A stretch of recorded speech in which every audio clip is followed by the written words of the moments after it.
कि आइए मैं हूं आपके साथ में अमरीश सैनी। तो चलिए आज हम करेंगे 12th class physics chapter number 1। तो आज का जो टॉपिक है हमारा, उसे करने से पहले मैं थोड़ा रिवाइज करा दूं कि हमने पिछली वीडियो में क्या किया था, है ना।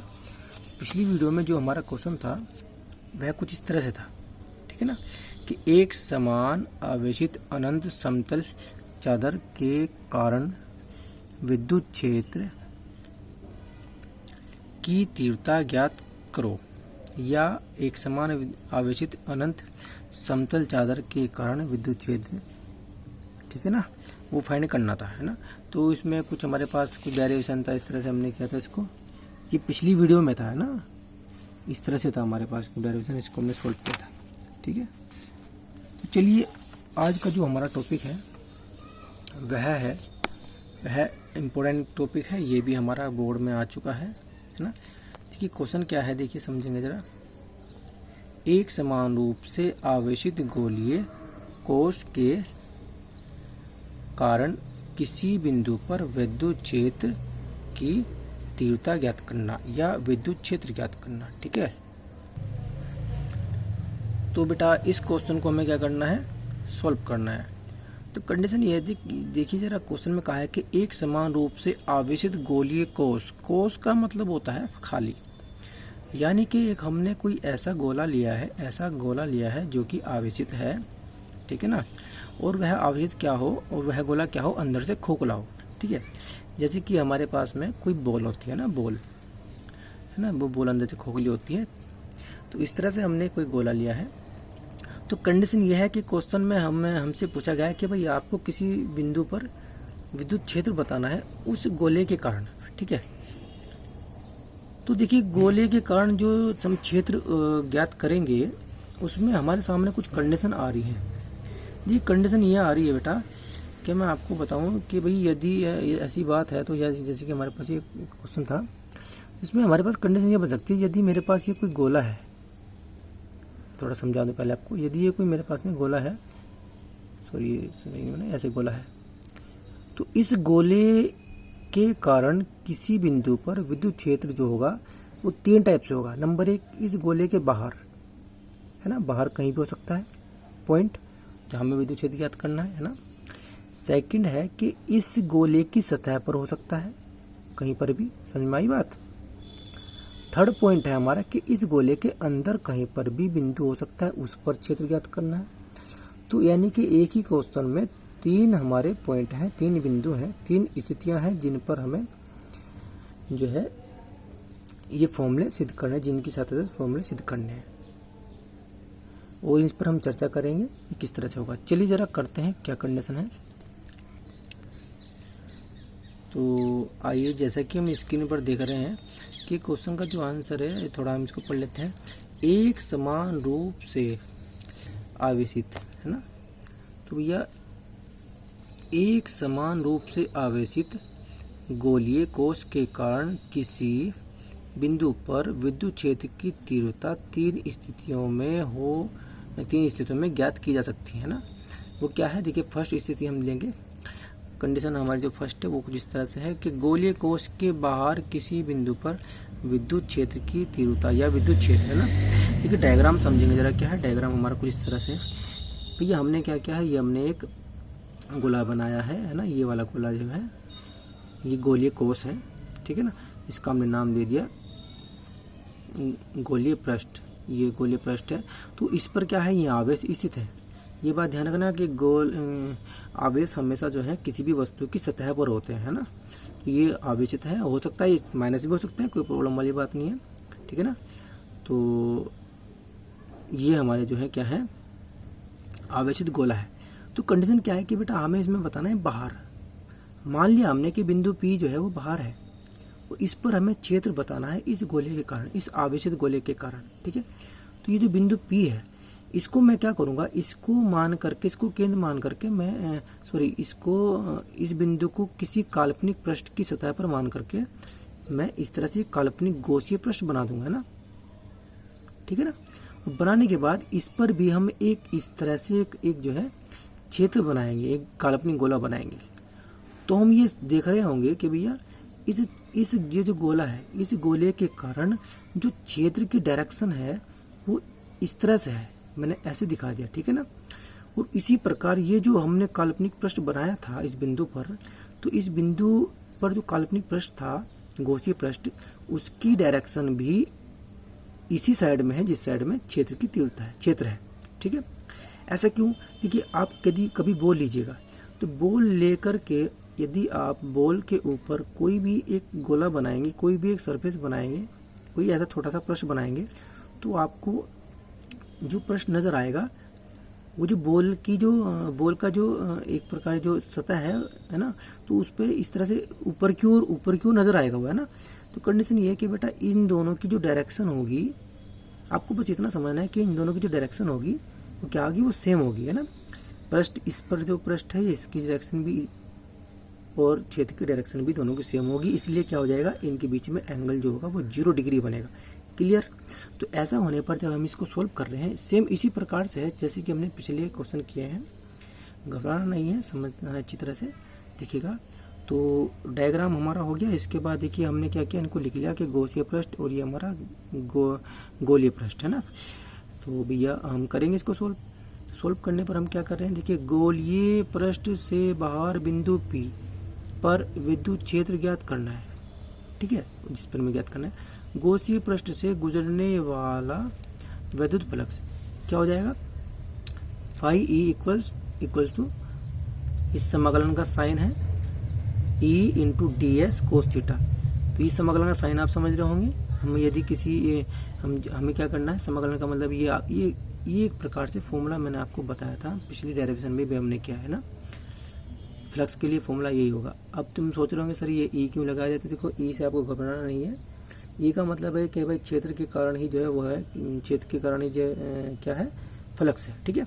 तो कंडीशन क्या है कि हमारे पास यहाँ एंगल जो था वो 0 था, तो हम क्या करेंगे, इसमें 0 पुट कर देंगे।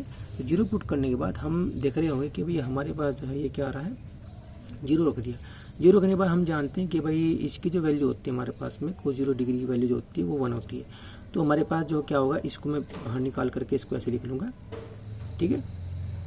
ऐसा लिखने के बाद क्या करेंगे, ये हमने आपको बताया था कि भाई इसको हम क्या करेंगे, एस लिख लेंगे, है ना। मैंने आपसे कहा था कि भाई डी एस अगर होता समाकलन के साथ में तो हम इसको एस लिख ले हैं, ठीक है ना। अगर हमारे पास में यहाँ डी एक्स होता तो हम एक्स लिखते, डी टी होता तो टी लिखते, है ना। ये कब करते हैं, जब हमारे पास समाकलन का साइन हो, ठीक है।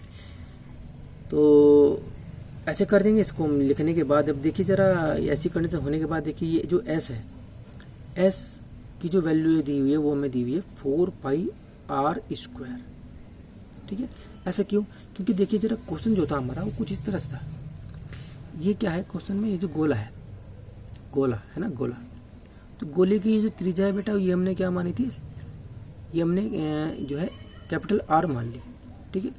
और इससे जो बाहर दूरी पर हमने क्या किया है, एक बिंदु P लिया था, तो उसके बिंदु P और इस गोले के केंद्र की जो डिस्टेंस है वो हमने स्मॉल r मान ली, ठीक है। समझ में आई बात, यानी कि बड़े गोले की जो त्रिज्या है वो इस तरह से आई होगी। तो इसलिए बेटा ये जो डिस्टेंस है हमने ये ली है, डिस्टेंस ये जो r है इस बड़े गोले की, s का मतलब है सरफेस एरिया बड़े गोले का। तो हम क्या करेंगे, हमें जो है क्या करना होगा, अब तुम्हें ये बताना है कि भाई किसी गोले का पृष्ठीय क्षेत्रफल क्या होता है, या किसी गोले का क्षेत्रफल क्या होता है।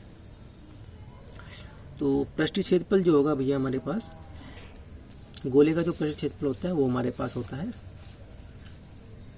4 पाई आर स्क्वायर, ठीक है, 4 पाई आर स्क्वायर। तो गोला जो है, ये पृष्ठ जो है गोले का था, तो हम क्या करेंगे, एस की जगह हम 4 पाई आर स्क्वायर रख देंगे। ये हमने रख दिया, इसको हमने समीकरण 1 बना दी, ठीक है।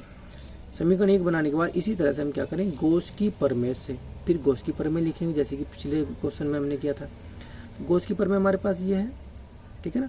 अब देखिए इन दोनों समीकरणों को हम क्या करेंगे, सोल्व कर देंगे। ये जो समीकरण है दोनों, इनको सोल्व करेंगे। यहाँ पर मैं ये वैल्यू उठा कर रख दूंगा, है ना, लिख दिया। देखिए नीचे समीकरण 1 व 2 से, तो समीकरण 1 में यहाँ फाई की जगह क्या करेंगे, क्यू डिवाइड में एप्सिलॉन नॉट, ये रख दिया। रखने के बाद आप देख रहे हैं कि ये जो वैल्यू हमारे पास प्राप्त हुई है, चलो मैं इसको थोड़ा आगे करता हूँ, यहाँ देखिए ज़रा कैसे करेंगे इसको।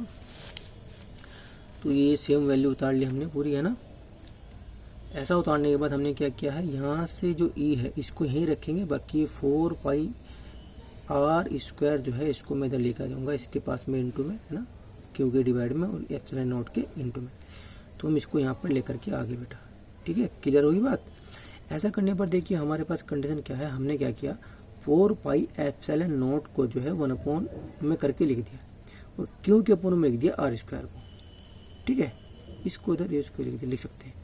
तो बेटा ये जो कंडीशन है ये हमारा फॉर्मूला है, यही तो हमारी ई क्या है, इंटेंसिटी ऑफ इलेक्ट्रिक फील्ड, है ना, यानी कि विद्युत क्षेत्र की तीव्रता, वही तो है, या विद्युत क्षेत्र कह सकते हैं, विद्युत क्षेत्र की तीव्रता, बात एक ही। तो ऐसा करने पर हमने क्या किया है, ये वैल्यू हमने फाइंड कर ली, तो यही हमारा आंसर है इसका, ठीक है ना। इसके बाद जो सेकंड पॉइंट है बेटा, वो सेकंड पॉइंट करेंगे, गोलीय कोष पर विद्युत फ्लक्स। यदि वो जो गोलीय कोष था उस पर हम निकालें विद्युत क्षेत्र तो क्या होगा।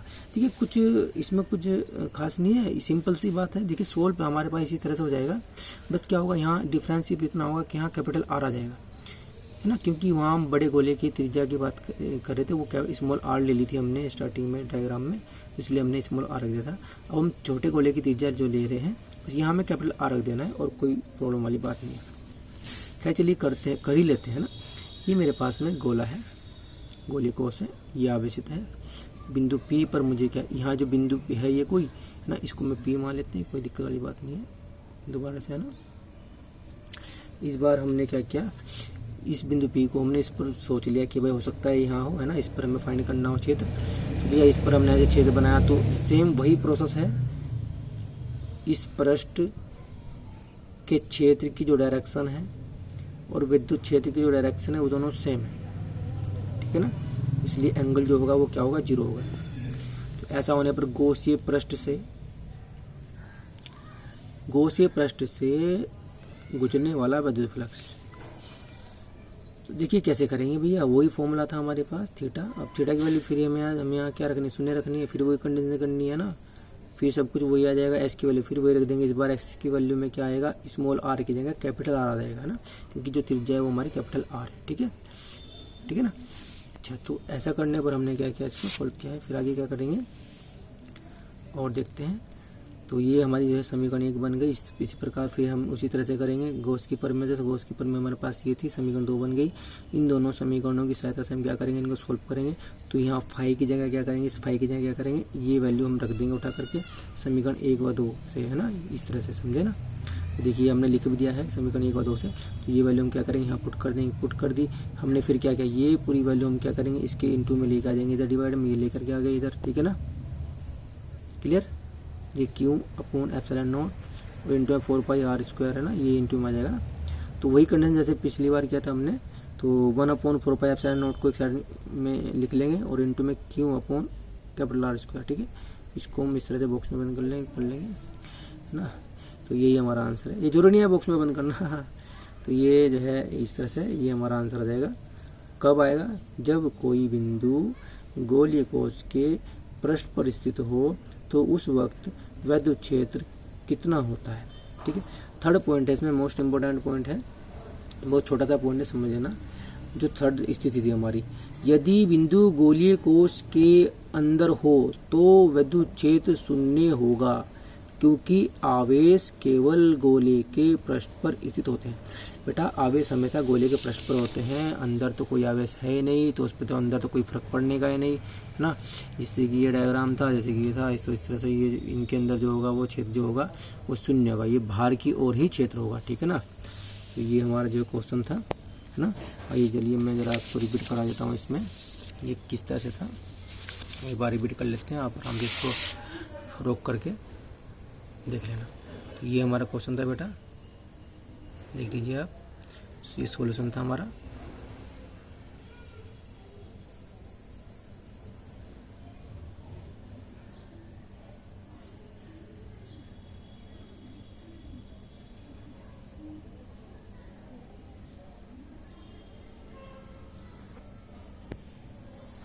ठीक है, थोड़ा और है,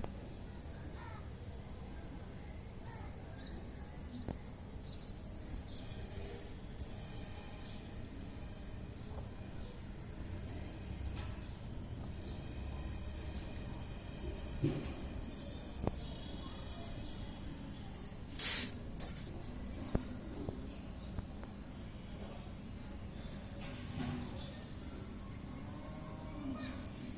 है, तो ये हमारा क्वेश्चन था। तो ओके बेटा, नेक्स्ट वीडियो में मिलते हैं फिर हम नेक्स्ट टॉपिक के साथ में। Okay, best of luck.